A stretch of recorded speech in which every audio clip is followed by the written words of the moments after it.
11h à 13h sur Europe 1, deuxième jour de conclave, du conclave dans l'attente de la fumée blanche. On est avec Frédéric Michel, envoyé spécial Europe 1 au Vatican, Pascal. Je lui dis immédiatement bonjour Frédéric. Bonjour Pascal, bonjour à tous. À quelle heure ce matin, a priori, est organisé le premier scrutin du jour ?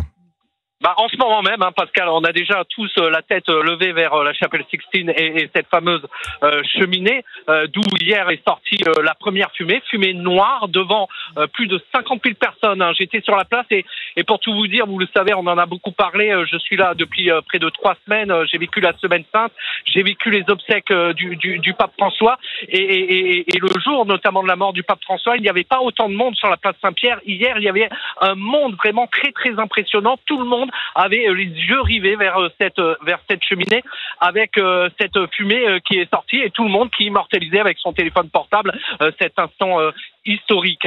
Si vous le voulez bien, Pascal, je suis avec des Français qui vous écoutent assez régulièrement et qui viennent du Pays Basque. Vous êtes là pourquoi, monsieur, exactement, ce matin avec vos amis sur la place Saint-Pierre? Alors, nous avons décidé tout simplement de venir faire un petit séjour, et puis qui était depuis un bon moment. Et entre-temps, le pape s'en est allé, François. Donc du coup, nous sommes très heureux de vivre ici cet événement en direct pour l'élection de nouveau pape. Et donc voilà. Madame, vous attendez la fumée noire, enfin blanche? Non, on attend la fumée blanche. Et ce matin, nous avons visité la basilique. Nous sommes montés au dôme. Et donc, en sortant, on pissait la cheminée.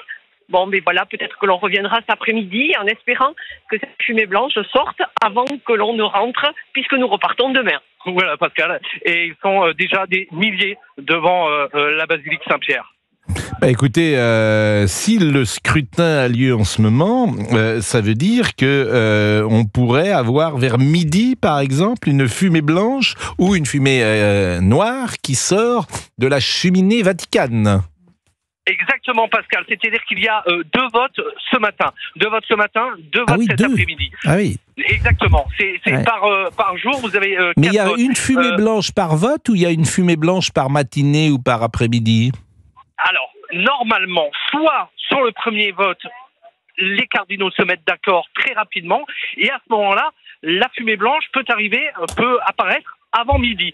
Sinon, on va attendre midi 13h pour voir si un des 2 votes a donné quelque chose, et notamment le second. Ça se passe dans ce sens, mais depuis le début, il y a quand même eu des aménagements. On vous a dit un certain nombre de choses. Dès le début, je vous parlais de ce fameux anneau papal qu'on brise dès la mort du pape, et notamment là, du pape François. En fait, on a appris, parce qu'on révolutionne un petit peu aussi les procédés ici au Vatican, on a appris que cette destruction a eu lieu seulement avant-hier. Il y a plein de choses. On nous avait évoqué un certain nombre de principes par rapport à cette élection, et on constate au jour le jour que ça a un petit peu changé, puisqu'en effet, au départ, on devait avoir déjà 2 votes le premier jour, c'est-à-dire hier, et au final, il n'y a eu qu'un vote hier. Vous voyez, donc il faut vraiment s'adapter. Je vous remercie beaucoup, Frédéric Michel. On va évidemment vous rejoindre, sans doute peut-être avant midi, avant 13h en tout cas. Et on était avec Monseigneur Chauvet hier, vous l'avez écouté sur notre antenne. Et puis il était ce matin également un invité de Dimitri Pavlenko. Et on réfléchit évidemment à l'homme que sera le futur pape.